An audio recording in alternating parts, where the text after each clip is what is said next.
Have you ever wondered why some people seem to thrive in their 70s, full of energy and spark, only to hit a noticeable decline in their 80s? It's a pattern that grabs your attention, doesn't it? You might assume it's just the luck of the aging game, maybe their genes finally gave out, or perhaps it's the inevitable wear of time. But what if the reasons behind this shift are far less obvious than we think? What if there are subtle, sneaky factors quietly chipping away at health and longevity? Things we could actually address if we knew to look for them. These aren't the dramatic health crises we often focus on, but rather small, cumulative habits and changes that add up over time, shaping how we age. Today we're diving into a fascinating topic inspired by a thought-provoking video from the Elderly Wisdom channel called Why Most Older People Struggle to Live Past 85. Unexpected reasons that quietly shorten life. This isn't about the usual health advice we've all heard a million times. Eat your greens, avoid smoking, get some exercise. Those are crucial, no doubt, but this conversation goes deeper, uncovering 5 unexpected factors that can profoundly influence how well and how long people live past 80. The best part: understanding these hidden influences isn't just interesting, it's empowering. It gives you, no matter your age, the tools to take proactive steps to age not just longer, but better, with vitality and purpose. Our mission is to break down these surprising insights, make them relatable, and offer practical ways to act on them. Aging isn't just about biology, it's about the small, everyday choices that accumulate over years. So let's jump in and explore the first of these hidden factors. The video kicks off with something called micro-social engagement. It might sound a bit academic, but it's really about those tiny, almost automatic interactions you have throughout your day. Saying good morning to your mail carrier, sharing a quick smile with a cashier at the grocery store, or waving to a neighbor as you pass by. These moments are so fleeting you might barely notice them, but they're surprisingly powerful, especially as we age. Why? Because each brief connection acts like a mini tune-up for your mental and emotional well-being. They release small bursts of neurotransmitters like dopamine and oxytocin, which help manage stress, boost mood, and reinforce a sense of belonging. Think of them as social vitamins, tiny doses that keep your brain's connection network healthy and vibrant.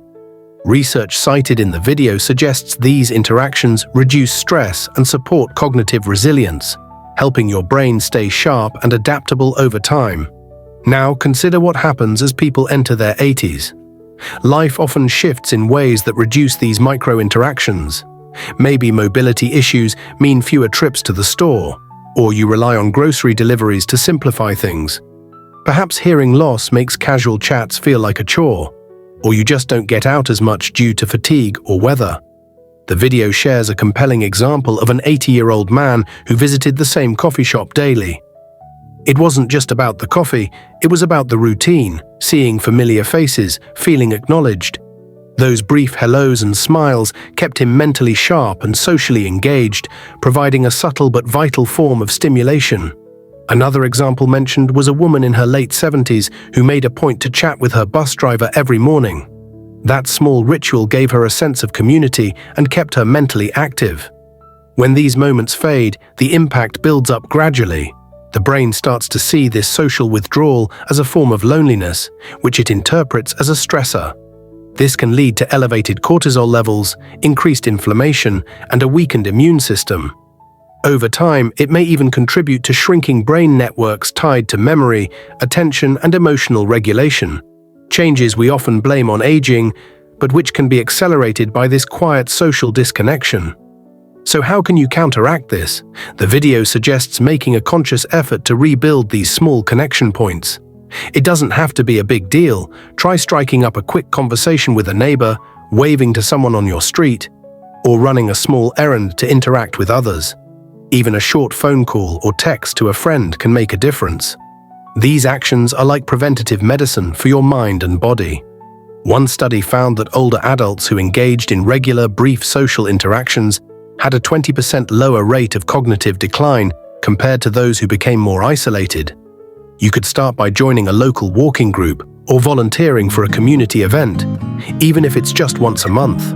By prioritizing these moments, you're not just staying connected, you're actively supporting your brain's health and resilience. which can make a real difference in how you age. Next, the video explores overcautious inactivity, which happens when well-meaning caution leads to a significant reduction in physical activity. As we get older, it's natural to be more careful. A small stumble on an uneven sidewalk or a wobble while climbing stairs can make anyone hesitant. Friends or family might reinforce this with advice like, "Just take it easy," or "Don't overdo it." It feels responsible to avoid risks, but the video points out a surprising twist. Too much caution can backfire in a big way. When you cut back on movement to avoid injury, you risk losing strength, balance, and coordination, the very things that help prevent falls in the first place. The video uses a vivid analogy. Your body is like a garden, not a machine. A garden needs regular tending to thrive. Leaving it untouched doesn't preserve it, it leads to decline. Similarly, your body needs consistent movement to stay vital. This isn't just about the big muscles in your arms or legs, it's about your core muscles, those deep abdominal and back muscles that support posture, stability, and everyday tasks like standing up or carrying groceries. The story of Walter, an 82-year-old, brings this to life. After a minor slip, he stopped his evening walks out of fear. Within months, he noticed a decline in muscle mass, mobility, and confidence. His caution created a vicious cycle. Fear led to less movement, which led to weakness. As we age, this clock becomes more sensitive, making it easier to disrupt. The video highlights two main culprits: not getting enough natural light during the day and too much artificial light at night. Many older adults spend less time outdoors, perhaps due to mobility issues, bad weather, or a shift toward indoor routines like napping in dim lighting. At night, habits like watching TV, using tablets, or keeping bright lights on can interfere with the body's natural wind-down process. These seem like harmless ways to relax, but they confuse the brain's cues for when to be alert and when to rest. Our bodies are wired to follow natural light cycles. Morning sunlight signals energy and wakefulness, while darkness triggers melatonin production to prepare for sleep. When these cues get scrambled, the consequences go beyond feeling tired. The video lists several effects: trouble falling or staying asleep, low energy, memory and concentration issues, weakened immunity, and unstable moods. Over time, chronic sleep disruption may increase the risk of cognitive decline by up to 15%, according to some studies. Plus, less sunlight exposure reduces vitamin D production, which is already less efficient in older skin, impacting bone health, muscle strength, and immune function. The story of Helen, an 84-year-old, shows how simple changes can help. She struggled with fatigue and disorientation until she started spending time in morning sunlight. But they don't vanish. They linger in the body, acting like a chronic stressor. This can trigger elevated cortisol, inflammation, and imbalances in the immune system, digestion, and sleep. Over time, this can accelerate aging and impair organ function, potentially reducing lifespan. The story of George illustrates this poignantly. After his wife's death, he seemed to cope outwardly, but soon his energy and engagement with life declined.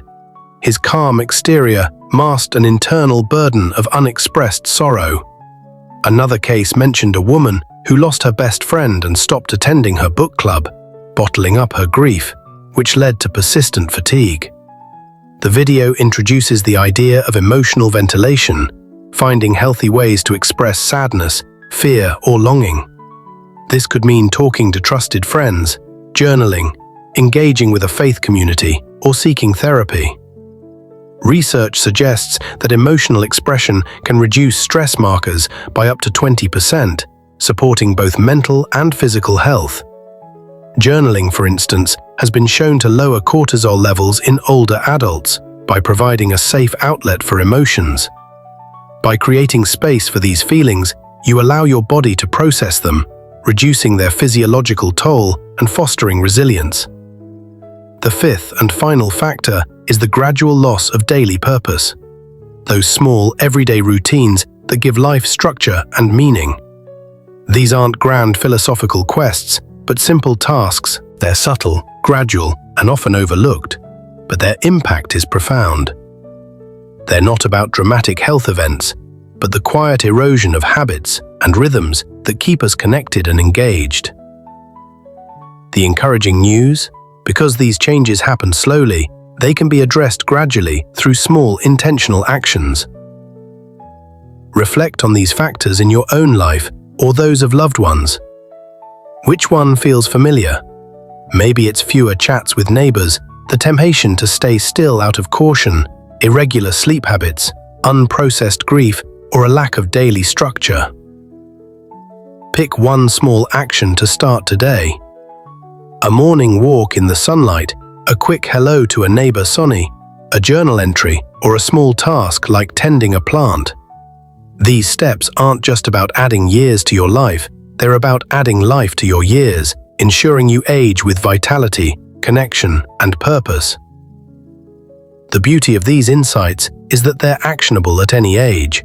You don't need to wait until you're 80 to start building these habits. For example, joining a community group now can foster micro-social engagements that carry you through later years. Starting a simple exercise routine today can prevent the cycle of overcautious inactivity. Setting up a morning sunlight ritual or a daily task like journaling can become lifelong habits that support your health. The video's message is clear. Small, consistent choices shape how you age. By staying aware of these subtle factors,